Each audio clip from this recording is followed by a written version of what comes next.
Okay, let's do a little Syracuse real estate Q&A. So some of these are generic questions that I get asked all the time. Some of these were specific questions. If you've got any Syracuse real estate questions, put them in the comments and I'll hit them next time we do a Q&A. And if you are looking to buy or sell or just want to chat real estate, feel free to book a call. All right, so best neighborhoods in Syracuse for walkability. The short answer is none of them, but the longer answer is there are a few that are certainly better or at least doable for walkability. So Meadowbrook is right next to the university area. That's decently walkable. And then the university area itself, like Westcott, you can kind of get around, walking, biking, and kind of do what you need to do. And then Sedgwick and Strathmore are sort of walkable-ish. They're not great, but it can be done. But then realistically, the Franklin Square condos are pretty much the only place you can buy and really live a walkable lifestyle. So that is walkable to the downtown area. You can get to bars, restaurants, that types of things, show venues. But in general, Syracuse is just not a walkable city at all. Where do you get the best commute balance? So Syracuse in general is amazing as far as commuting goes. If you're relocating from almost anywhere in the country, the Syracuse commute is going to be better. So I've mentioned it previously, but essentially 30 minutes is just about your maximum, unless you're going from a way outskirt to another outskirt on the total opposite area. But even if Chittenango, which is pretty far to the east, to Jordan Elbridge, pretty far to the west, is going to be like 30, 35 minutes. So pretty much anywhere is walkable. So I would say if you're relocating, I wouldn't really think about the commute as much as the lifestyle differences between the different areas. And I've got buyer's guides for every different area of Syracuse. So if you go to my website, you can check out the buyer's guides and kind of figure out which one is the best fit for you. What is the difference between village taxes? So village and town taxes. So a lot of municipalities will have an actual village area, so you could be in the town of Fayetteville but not in the village of Fayetteville, and the taxes are gonna be different there. Anytime you've got village taxes, that's going to be an additional tax. So everywhere is going to have a school tax, and it's going to have a county tax, but then some of them also have the village taxes. So if you are in the village of Fayetteville, your taxes are going to be higher than people that are still in the FM school district but aren't in the village of Fayetteville. And you do get some trash pickup and some other perks, and I'll let you decide whether those are a good value or not. Waterfront living. So we've got a lot of different lakes in the area. We've got all the Finger Lakes. We've got Oneida Lake, Onondaga Lake, Cross Lake, I think is a really underrated lake. We've got the DeRuyter Reservoir. There's kind of a whole bunch of options, and the Finger Lakes are going to be the most expensive. And those are the ones where there's a lot of people who have seasonal camps or seasonal lake houses that are coming from more high-cost living areas, DC, New Jersey, and they will go up for weeks or weekends at a time in the Finger Lakes. And all the lakes have some amount of that, but the Finger Lakes are kind of the most famous lakes in the area and the most common for that. Onondaga Lake is, I would have to check this. This data might be old. I believe it was like the most or the second most polluted lake in the country. And so you can't swim there, you can't boat there, you can't do anything. It's great to look at. So if you want to be in Liverpool and have a lake view, if you're a person who enjoys a lake view but doesn't necessarily need the lake amenities for swimming, boating, that type of thing, you can actually get like a relatively affordable house that has really a beautiful view. It's also got some nice biking and walking trails on Onondaga Lake, but you're not swimming in it. Then Oneida Lake is huge. I believe it's 22 miles across. And so there's a ton of lake houses on Oneida Lake and a huge range too, where you can get like a seasonal camp, that's quite affordable, like in the low 200s, all the way up to, $1 million, gigantic, beautiful lake houses. The thing to keep in mind with Oneida Lake, it is great for fishing, but it's the most shallow of the lakes in the area. And so that just, has some different challenges, that the Finger Lakes are much deeper. And so those, you kind of get, better visibility and things like that. But Oneida is great for fishing. It's got Sylvan Beach, which is pretty much the only beach in the area too. So if you do enjoy some beach access, Oneida Lake might be the one for you. Okay, got some Micron questions. So how is Micron already impacting prices, and what do we expect in the future? So Micron largely has not impacted prices yet. There's been some amount of speculation and some out-of-state or out-of-area investors that have driven up the competition, which has had some amount of impact on pricing. But largely, the GDP of Syracuse has not gone up yet. There hasn't been a mass movement. We haven't gotten the influx of employees yet. Most of the Micron appreciation is projecting into the future. So some of that is baked in. Most of it is yet to come. So I would anticipate, assuming the Micron project goes forward as planned, we're going to see a dramatic increase in the property values of the area, which could enable some new construction. Because kind of the problem right now is with construction prices being $300 and up per square foot. A 1,500 square foot, 3-bed, 2-bath ranch is a minimum of $450,000. And the median home sale price is $270,000. So while there's that big of a delta between your median home sale price and the cost of the cheapest possible new build, that's just going to pull up the used housing prices. And it also just kind of prevents new construction because who's paying $450,000 for a 3-2 ranch? Now, if the median home sale prices go up, without the cost of construction changing all that much, now all of a sudden new construction can be more economically viable. So that's one of actually the pros of if Micron does come in and increase the median home sale prices, that's going to enable more construction because it's going to be more economically viable to do new construction. The other kind of hidden upside of the property values going up that I haven't really seen anyone talk about is that in the Syracuse area, there's a fair amount of houses that literally cost more to renovate than they are worth, right? So they would have an ARV, an after repair value of say $150,000, but they're gonna require $200,000 of rehab to get them there. So there's all these houses that nobody is buying and renovating because it doesn't make economic sense to do so. Now, if all of a sudden, if instead of being worth $150 when they're done, if all of a sudden they're worth $300 or $350 when they're done, now all of a sudden it makes sense to renovate these houses, and that will unlock some supply in the Syracuse area. So that's kind of one of the things I haven't really heard anyone talk about, but there's all these houses that just don't make sense to renovate currently that would make sense to renovate if their ARV was higher. So that could be a kind of a hidden benefit of property values going up. All right, will inventory improve in 2026, or are we in for a long-term shortage? So on the micro, it's possible. On the macro, there's no way we don't have a long-term shortage. We are 30,000 housing units short over the next 10 years, and we're not going to build 30,000 housing units. It's not going to happen. So we definitely have a long-term shortage. Now, with that being said, part of the reason the inventory is currently historically low is the interest rate situation. So a whole lot of people locked in at 3% or better, or 3.5%, but they locked in a very low interest rate. And so to even downsize, to even buy a cheaper house ends up being a higher mortgage payment because that interest rate is so high. So if we can get interest rates to dip a little bit and just the delta between where people's current interest rate is and the interest rate they can get, if that were to decrease, that would unlock a lot of inventory and we could just see a higher volume of houses transact. So kind of on a micro level, we could see some slight improvement in the inventory, but generally speaking, we are going to have fewer housing units than we have demand for housing units over the long term. Okay, is it smarter to buy now with a buy down or wait for rates to drop? That is a very situation-specific question. In general, I don't have a crystal ball. I would anticipate that we are going to be in a rate-cutting cycle for however long now. So I don't anticipate that I anticipate rates are going to be in the 5s before they're in the 8s again, right? So I would anticipate that we should see interest rates in the 5s before we see them go up again.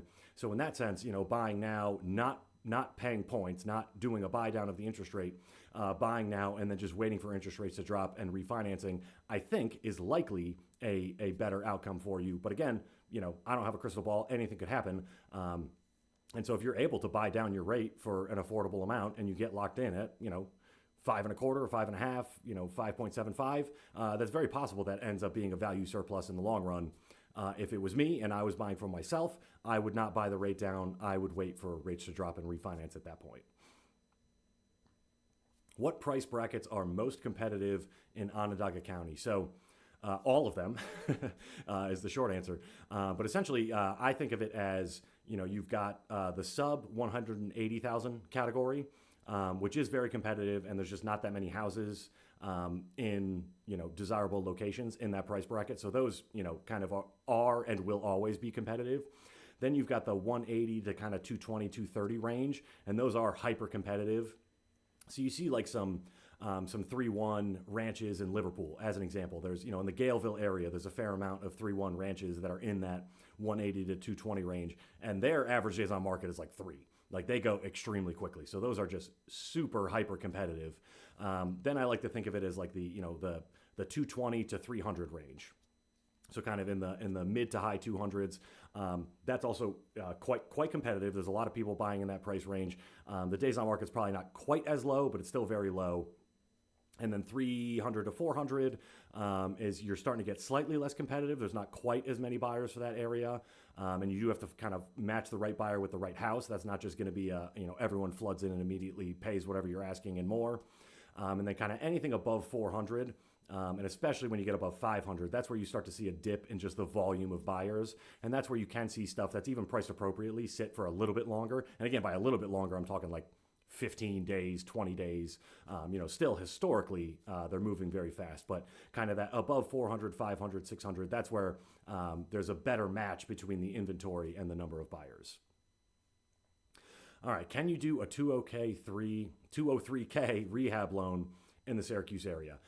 So this is part of the FHA loan program.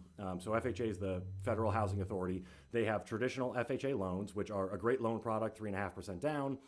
They've got a little bit looser guidelines as far as credit score and things like that. So it is a great way to get into, particularly for first-time home buyers, to get into a house. Then there's a separate program within the FHA program, which is the 203K rehab loan. That loan is extremely difficult to pull off in Syracuse, and there's a couple reasons for that. One is there's just not enough houses that are going to qualify. So you're essentially looking for a house that's under market value that you can spend the rehab money on and then get a surplus of value on the other side. There's just not a ton of those houses. Then secondly, your contractors need to be FHA 203K certified, which not all of them are, and the ones that are, there's a lot of associated paperwork for them.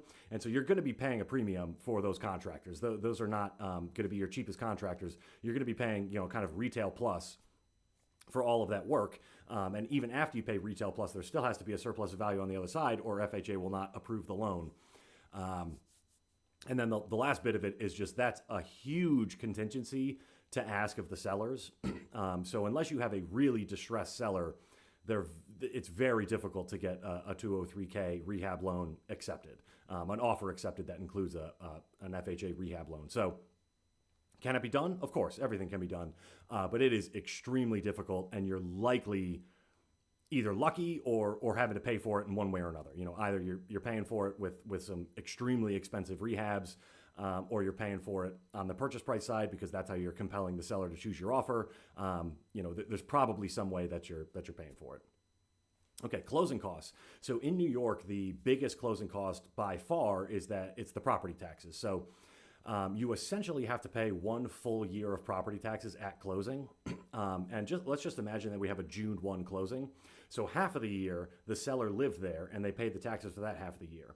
The other half of the year, you're going to live there, but they already paid the taxes for those 6 months, right? So you need to reimburse them for those 6 months, right? But then additionally, now you are only living there and paying into escrow 6 payments, and then January is when the full tax bill is due again. So those 6 months of payments are only populating half of the taxes needed for your escrow account, and so you need to supplement it up front with the other half.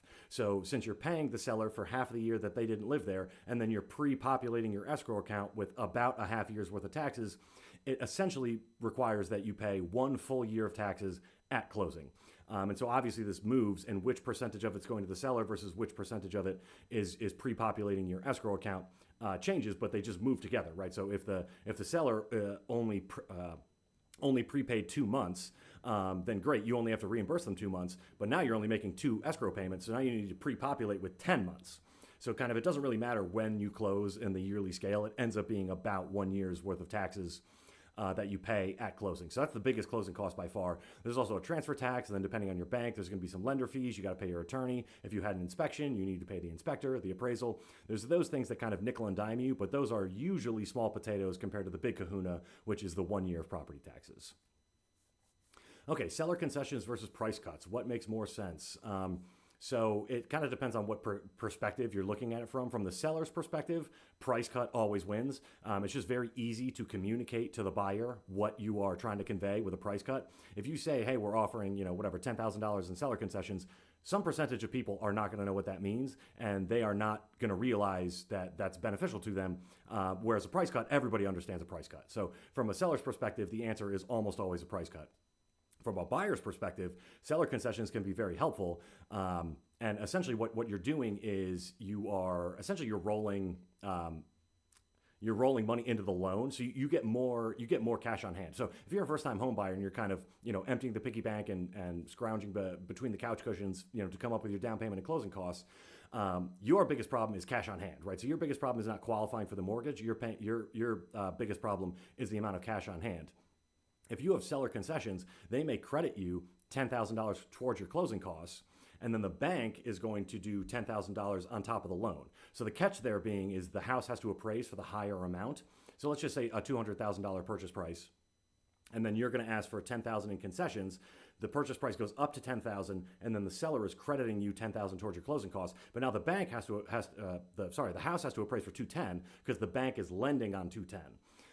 So in a non-hyper competitive situation, it's easy to get seller concessions. That could be very helpful if you have a cash on hand problem, not a qualifying for the mortgage problem. But in a highly competitive situation, seller concessions is just one more thing that can go wrong from the seller's perspective, because now we need the house to appraise for a higher value. And so a 1-for-1 offer, one contains concessions, one does not. They're going to take the one that does not. Okay, how do points work, and when is it worth paying them? So points is where you're buying down your mortgage rate, and it's usually 1% of the purchase price per 1% drop in your interest rate. So when does it make sense to pay them? It's totally up to you and your situation and how you anticipate the market in the future. But again, if you have kind of the reverse problem that we just talked about, where if you have plenty of cash on hand, but you're having trouble qualifying for the payment, that's where points are great, because you can use your cash on hand to get you a lower monthly payment, right? Because the lower your interest rate, the lower your monthly payment, even on the same purchase price. So if you have the reverse problem and you have plenty of cash on hand, go ahead, pay the points. You'll get a lower mortgage payment, and that can qualify you then for more house.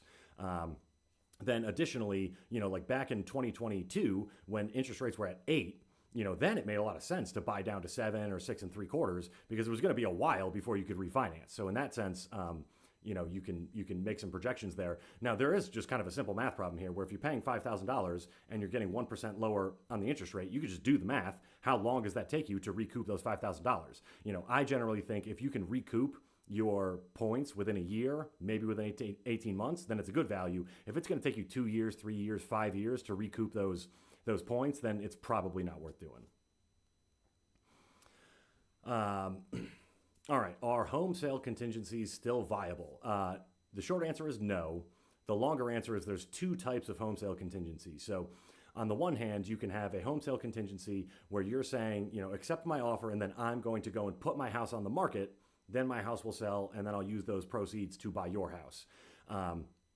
That is almost impossible to get accepted unless you have like a really unique home or really expensive home. There has to be something else going on in this deal to make that compelling for the sellers. But there's a second type of home sale contingency, which in the contract is called pursuant to an existing contract.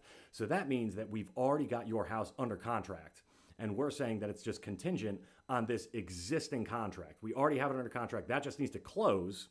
Then we can close on your house. So rather than saying, hey, we're totally gonna put our house on the market, it's gonna sell, we know, we're confident. Instead, we're saying, look, we already know that the house is gonna sell. We already know what it's gonna sell for. The bank has already looked at it, verified how, what my proceeds are gonna be, how much I need to put down. So we've already done all this legwork. We just need this to close, and then we can buy your house. That is still doable. It's more challenging, and again, in a 1-for-1 situation, a seller is gonna pick one that doesn't have a home sale contingency over one that does.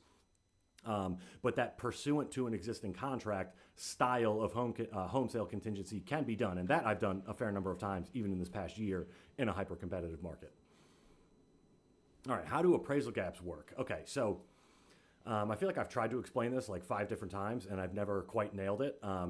But there's 2 ways to think about an appraisal gap. One of them is where you have a large down payment, If you have a large down payment, there's essentially no risk in offering appraisal gap coverage. So let's use a $100,000 house as an example, just to make the math easy. And let's say you're putting $50,000 down and you're borrowing $50,000 from the bank on $100,000. Okay. And let's say we offer a $10,000 appraisal gap coverage. So now the appraisal comes back at $90,000. Okay. So now the bank is only going to loan on $90,000. So what we're going to do is we're going to move $10,000 of your down payment. And instead of it going to the bank as down payment, it's going to go directly to the sellers at closing, right? So now $40,000 is going to the bank. They're still loaning you $50,000, and then $10,000 is going directly to the sellers. So your net is that you're still $50,000 out of pocket, and you're still borrowing $50,000 from the bank, right? So in that sense, we have the exact same deal. All we did was move the money around. Now, a different situation would be if you were only putting $10,000 down, right? And then the appraisal comes in $10,000 under, we can't move those $10,000 because then you don't have a down payment, right? So you have to have a down payment or you have to have extra funds on hand. So like my personal buying philosophy is I try to keep as much cash on hand as possible. I'm willing to pay PMI in order to keep cash on hand. I just think there's problems that can be solved with cash on hand that can't be solved by having equity in your house. So that's my personal philosophy on it. So I'm always in a situation where I'm putting down the least that the bank will let me. And so if I have an appraisal gap, I have a problem because I don't have any money to move. I'm going to have to bring in separate funds that I wasn't planning on spending to get the appraisal gap coverage. So that's where it's more risky, is when you have a small down payment. If you have a large down payment, an appraisal gap is just where the funds are going when. If you have a small down payment, that's where we really need to have a conversation about how much cash do you have available, how much are you willing to spend, and how much is it wise to spend. So I think that's a better explanation of the appraisal gap and how it works. But it's very situation specific. So if we're going to do an appraisal gap, we need to have a conversation first. We can't just be throwing them around willy-nilly. Should I waive a home inspection to win? So I never recommend that buyers have or don't have a home inspection. I typically just describe the reality of the market, and then whatever risk level you're comfortable with, I'm not going to fight you one way or the other. So now the reality of the situation is that in a multiple offer situation, the overwhelming majority of the time, the winning offer will have waived the inspection. So that's just the reality of the market. I'm not saying it's good. I'm not saying it's bad. It just is. And so that's where, if there's 7 offers, I actually had a situation recently where there was 7 offers and 6 of them waived the inspection. So it's like, okay, well, it's going to be tough to be that one who had the inspection. And the only way to overcome that is you're going to have to pay way more than the other 6 were willing to pay. So then it's a question of, okay, what's your risk tolerance level? And would you rather pay a higher price and have the peace of mind that you know what's wrong with the house? Or are you willing to forego that, take on more risk with the condition of the house, but get it at a cheaper price? And so that's just up to you and what your risk tolerance is and how you see it. I personally have a high risk tolerance. So I personally, on all the houses I've bought, I've got rentals in the area, and I've had several primary residences. I have personally always waived the inspection. From my perspective, the value I get in a lower purchase price and a smoother deal and less things that can go wrong, I find to be a surplus of value versus what I'm going to get from the inspector. And like typically, it's a gigantic list of 10 million things that I probably mostly saw when I was walking the house the first time. So if I see misaligned trim and then there's misaligned trim on the inspection report, that kind of already matched up with what I knew. Now, with that being said, they are professional home inspectors. They're going to catch things that you didn't see. And so that, again, it's just what's your risk tolerance and how comfortable are you waiving it versus not waiving it, and how badly do you want the house, against other people who also want the same house. In a single offer situation, you could typically get an inspection contingency accepted, although there again, every offer is a balance of price and contingencies. The more contingencies you add, the higher the price needs to be to accommodate those contingencies from the seller's perspective. So that's where a cash waived inspection offer is just the king, because we've gotten rid of the bank and we've gotten rid of the inspection, and those are the 2 contingencies that go wrong most often. So, I'm not in a position to offer cash for the properties I buy. Maybe you are, in which case, awesome. But that's how I think of it. So, on the one hand, on the far end of it, we've got cash with a waived inspection. On the other far end of it, we've got like an FHA loan with an inspection and a radon test and a lead paint test, right? So it's like we're stacking up contingencies on this side. We're going to have to offer a way higher price to make that compelling to the sellers versus a cash waived inspection. So that's how I think of inspections. Okay, escalation clauses. So how do they work? So an escalation clause works is what you're saying is that you will pay pick a number, $1,000 above the next highest offer up to X. And then you just decide how high you're willing to go. So typically that escalation clause interval, how much more we're paying above the next highest offer, is typically 1% of the purchase price. So on a $100,000 house, we do about $1,000. $200,000 house, we do $2,000. Yada yada. You get the idea, right? For $250,000, we do $2,500.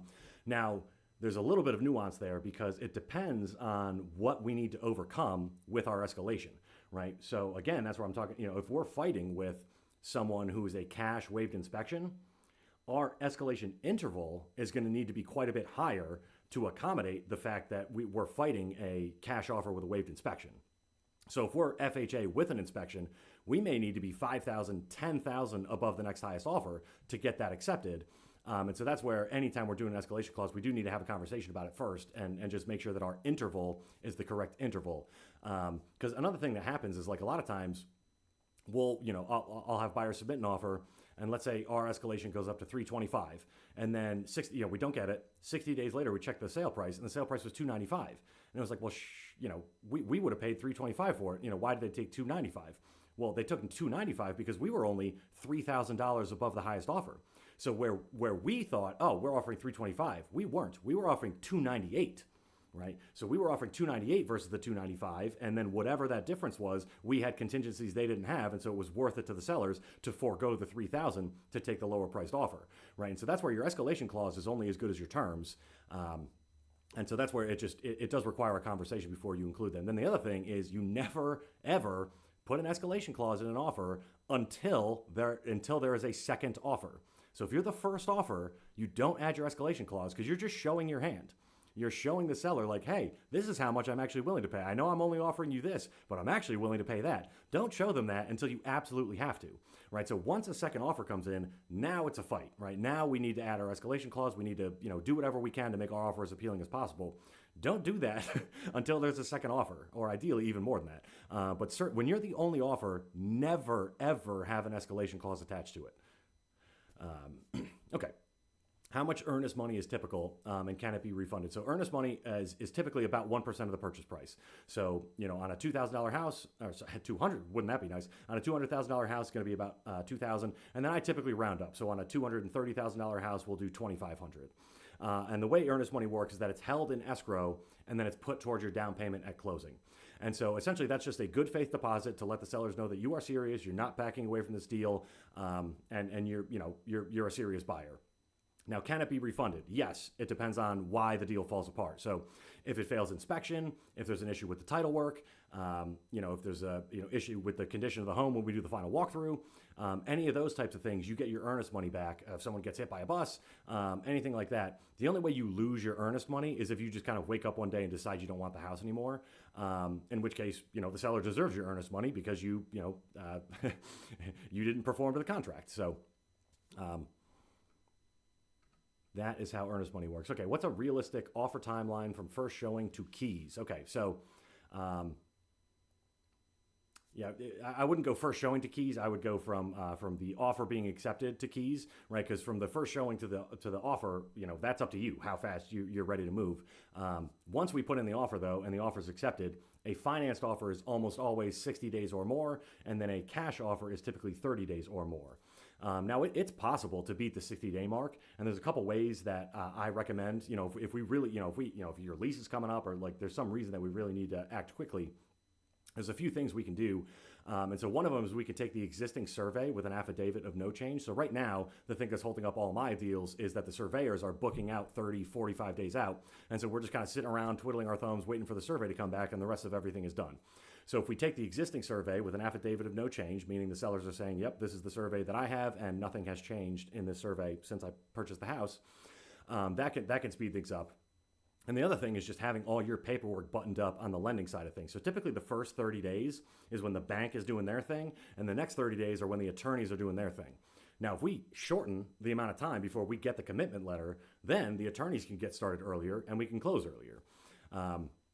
So if especially if you're a W-2 employee, there's no reason you can't have your last 2 years W-2s, your last 2 years tax returns, your last whatever pay stubs, all the stuff the bank needs, just have that stuff ready, right? So when you're thinking about buying a home, part of that process, get your pre-approval letter, get your tax documents together, right? Let's make this as easy on ourselves as possible. So we can shorten that 60-day timeline, but there's a lot of things that are just outside of our control. We don't know how long the survey is going to take. We don't know how long the appraiser is going to take. We don't know how long the title work is going to take. We don't know how long the attorneys are going to be sitting on their hands, working on other files.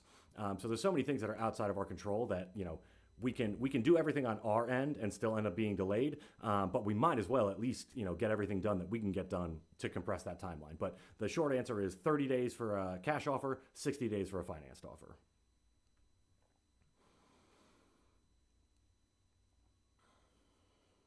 Okay. Let's see. This is going to be a 2-hour stream if I go through all these.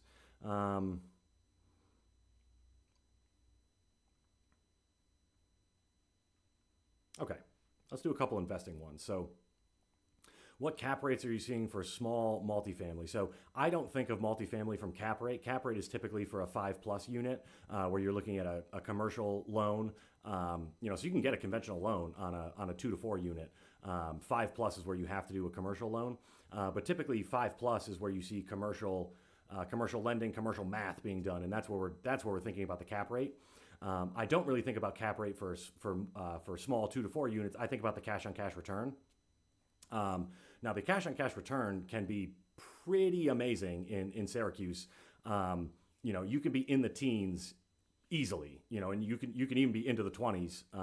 If you buy right and if you, especially if you can arbitrage. So a lot of things that are happening right now is we've got landlords who have owned properties for a really long time who are selling, and so the tenants they have in place are way under market rent because the rents have like doubled in the last 5 years. And unless you're like a really active landlord who's staying on top of it, there's no way your rents have kept up with that, especially because, you bought at the previous lower price. Your mortgage payment is lower. You don't need those higher rents to sustain the building. So a lot of houses that we're seeing, multifamily houses we're seeing on the market, have those lower rent values. Now, if you can get in there and then manage the property well, get the rents up, that's where you can arbitrage just good management into a really high cash on cash return. So the cash on cash return being how much you paid out of pocket, so your 15, 20, 25% down payment plus your closing costs, and then whatever your management, repairs, maintenance, all that. So all that is your cash out of pocket. Then we're looking at how much revenue you brought in, and we're comparing those numbers for your cash on cash return. So, but if you're an investor, book a call with me. We can go over, I can give you the areas that I typically target and some realistic returns you can expect.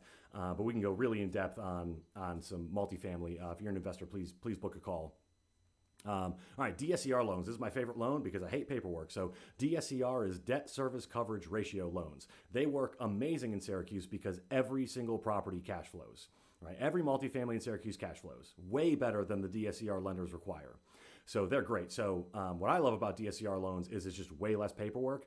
For you to get a conventional loan, it's like kind of ridiculous. With the tax returns, the pay stubs, they go through your bank statements. You got to donate a kidney. You have to give them naming rights to your firstborn. It's like insane how much paperwork you have to do for a conventional loan. A DSCR loan is they're analyzing the asset. They're not really worried about you. Now, different lenders are going to have different amounts that they worry about you. But in general, the whole point of the DSCR loan is we're analyzing the asset. And if the asset cash flows, then you're approved for the loan. If the asset doesn't cash flow, then you're not. In Syracuse, every asset cash flows. So DSCR loans, big fan. Myself, and it's usually pretty competitive interest rates. So it's going to be a bit higher, obviously, than a primary residence conventional loan, but it's not dramatic. And I'm allergic to paperwork, so I'm taking DSCR every day of the week. Short-term rentals. So yeah, the Syracuse area is actually underdeveloped. It's something about Syracuse. We're like 20 years behind in everything. Our market is 20 years behind on the median home sale price. The rest of the country is like way oversaturated with short-term rentals. Syracuse is really not. So especially, if you're by the university area or by the airport or Sylvan Beach, there's a few areas that are really quite profitable for short-term rentals, and it's just an underdeveloped market. So now the thing with short-term rentals is that's a job. The management side of that is dramatic. So either you have to have a property manager that you're paying a fair amount of money to do, to turn that unit constantly, or you're doing it yourself and you're spending a lot of time on it. So the returns are higher, but the work is much higher as well.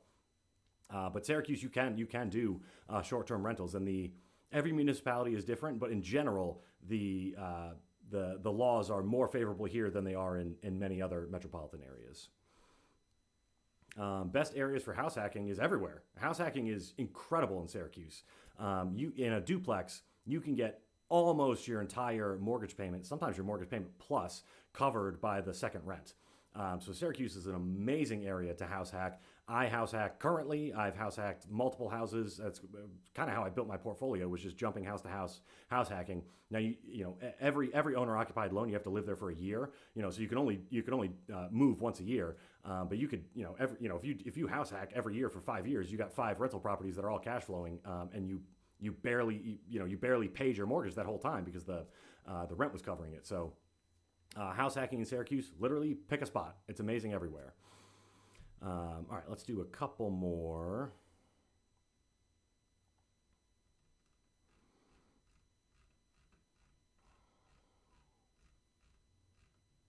Okay, let's talk new construction real quick. So where is new construction happening near Syracuse?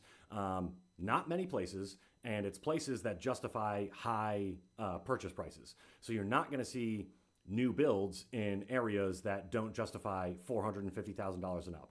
So places that do is you're talking Fayetteville Manlius, Janesville DeWitt, parts of Camillus, parts of Clay Cicero Baldwinsville, few places in Liverpool, but essentially it's going to be the suburbs. And again, it's a minimum of $450,000 to get into a new construction, and that's just hard to swallow when you can buy a 4-bed, 2.5 bath on 3/4 of an acre with a finished basement for $325. It's just tough to talk people into a new build when used housing is just such a better value. But where it's happening is the answer is in the areas that justify those purchase prices. All right, and spec versus custom. Whew, custom is just going to be crazy money. I would only recommend doing a custom home if you're not doing it as an economic decision. If you're just doing it as a lifestyle decision, if you're retirement age and you're like, hey, I want to build my awesome home and I don't really care, whether it makes money or not. I want to live in my custom built home that I chose. That's awesome. In that sense, go for it. But if you're doing it and you need to worry about resale value or anything like that, custom is just going to be crazy expensive. Mark Anthony does awesome custom homes, so you can do it, and there are builders around here that are legit and awesome, but they are just astronomically priced. Spec homes, again, that's where you get that $300 a square foot. That's still the minimum of $450,000 for a spec home. So yeah, just new construction is really tough. All right, I don't want to go on too long here, but feel free to book a call. Shoot me a text or an email if you want to chat real estate, and put some comments down below with some questions that I can hit in the next Q&A.